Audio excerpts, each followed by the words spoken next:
Bien-aimés frères et sœurs, vous connaîtrez la vérité et la vérité vous affranchira. Ça, c'est pas moi qui le dis, c'est la Bible qui le dit. Mais moi, je vous dis mieux.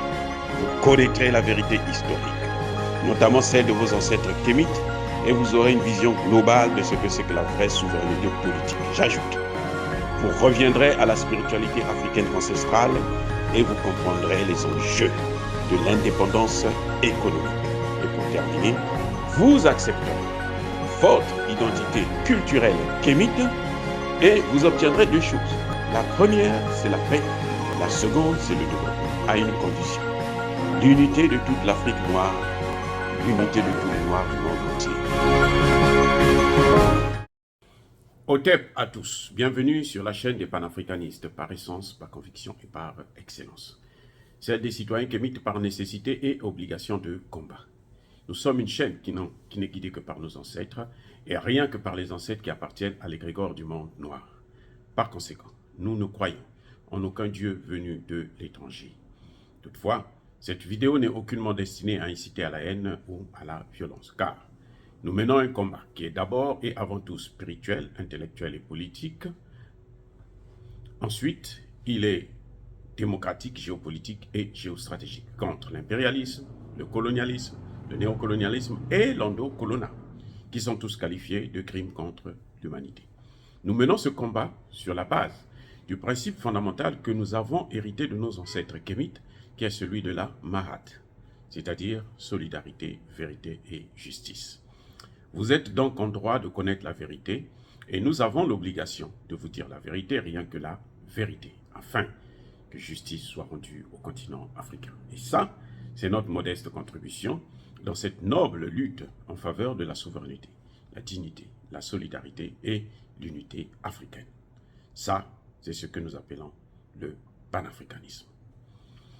Bien-aimés frères et sœurs, le Mali est en train de devenir un modèle africain dans la lutte contre le terrorisme et le développement. C'est-à-dire que le Mali nous donne un exemple. Comment il faut lutter contre le terrorisme, comment il faut faire qu'une armée puisse monter en puissance plutôt, et comment, en même temps, il faut engager un processus de développement.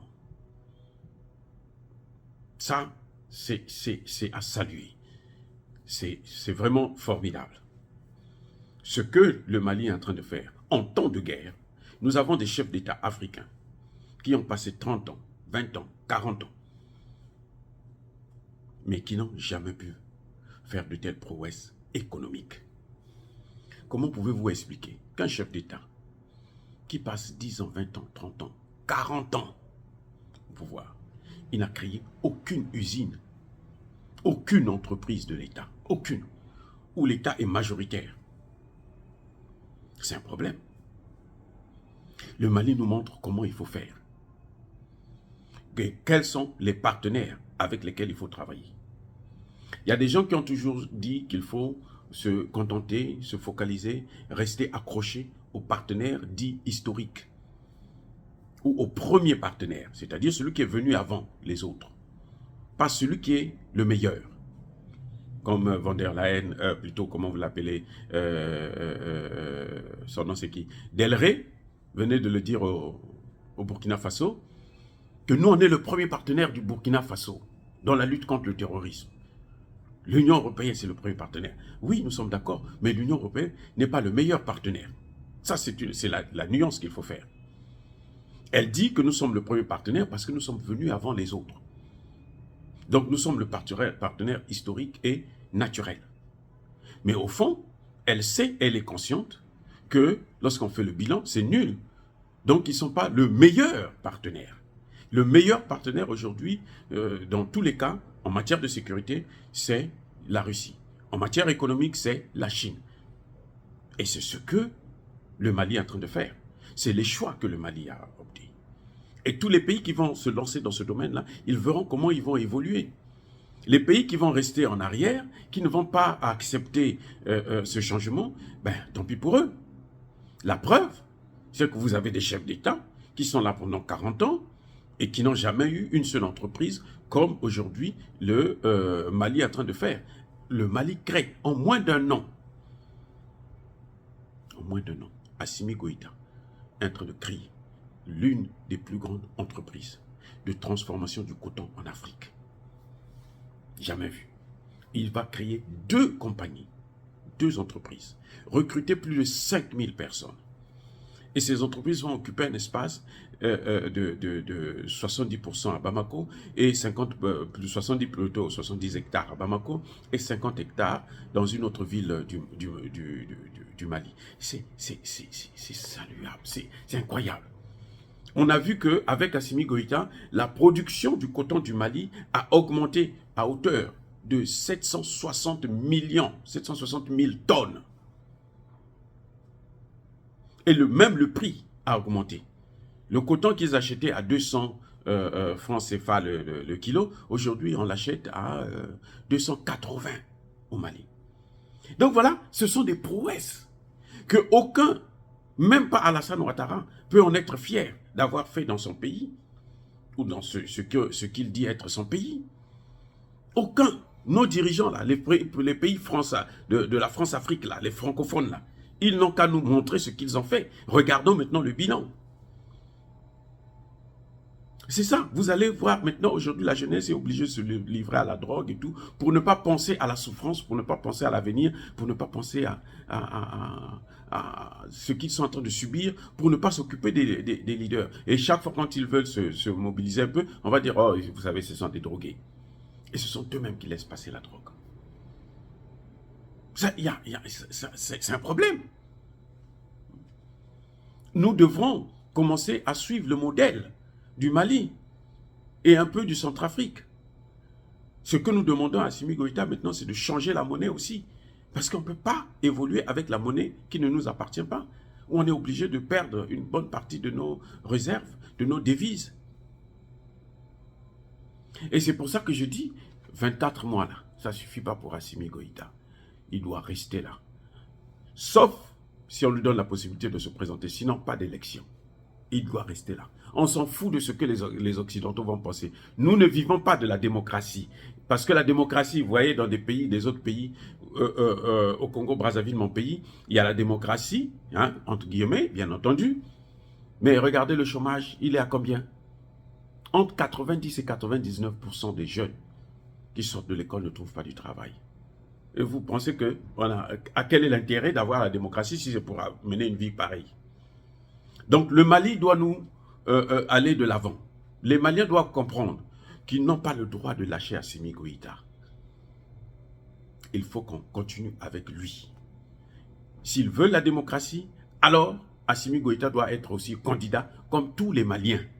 C'est son droit le plus absolu. Ce n'est pas aux Occidentaux de nous dire qui peut être candidat, qui ne peut pas l'être, sous prétexte qu'il a fait un coup d'État ou quoi que ce soit. On s'en fout du coup d'État, c'est lui qui est en train de mettre le pays sur les rails.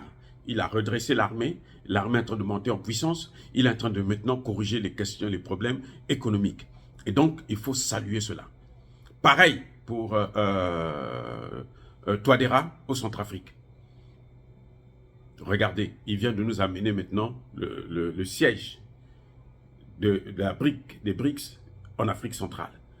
Donc, c'est des gens comme ça que nous avons déjà eu, que nous devons garder pour puiser le maximum. Parce que pour nous, là, ce qui est important, ce n'est pas la démocratie, ce n'est pas le nombre de mandats. Pour nous, ce qui est important, c'est ce que les gens font de leur mandat. Blaise Compaoré est resté 27 ans au pouvoir. Il n'a même pas fait le quart de ce que son prédécesseur, Thomas Sankara, qu'il a assassiné lui-même avec l'aide de la France. Il n'a même pas fait le quart de ce qu'il a fait en 3 ans. Ça veut dire ce que ça veut dire. Donc, nous n'avons pas besoin de suivre cette théorie. C'est une théorie idiote, hein, de nous parler de la démocratie avec leurs ingérences permanentes dans nos affaires. Non, c'est fini. Stop. C'est ça ma conclusion à ce sujet. Bref, le Mali nous donne des exemples sur le côté sécuritaire et sur le côté économique. Et nous, à nous maintenant de prendre de la graine, de savoir ce qu'il faut faire. Que le bon Dieu, et là je persiste et je signe, puisse vous bénir tous, vous tous qui m'écoutez.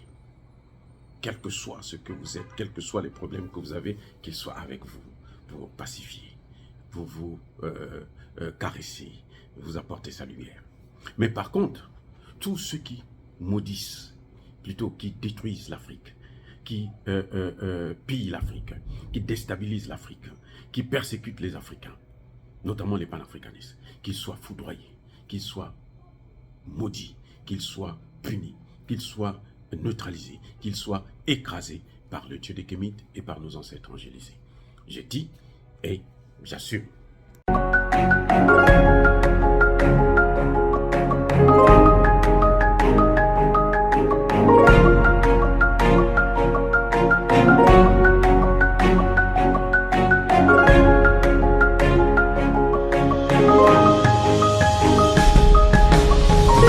Eux, ils marchent par la foi et non par la vue.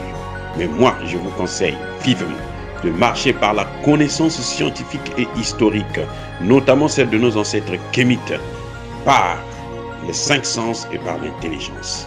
Abou Abia.